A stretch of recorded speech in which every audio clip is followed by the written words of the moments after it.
This is the SPI Slim 65 universal notebook adapter. It peaks up to 90 watts. It's compatible with over 6,000 different types of laptop computers. It's only 18 millimeters thick.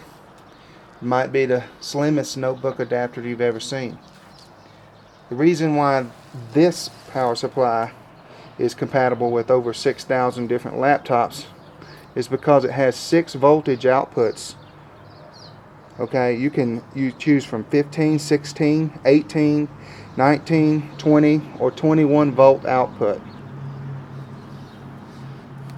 You plug the Slim 65 cord into the wall, plug it into the Slim 65,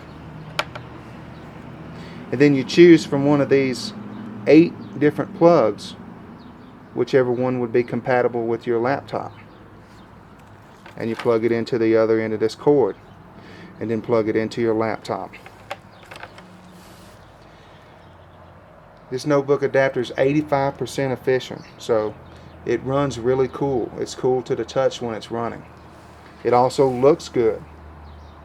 This power supply would look fine just sitting right next to your laptop. You don't have to hide it up under the desk. Comes with a nylon carrying bag in case you want to carry it on a trip. It also comes in some attractive retail packaging. You're looking at the SPI Slim 65 Universal Notebook Adapter.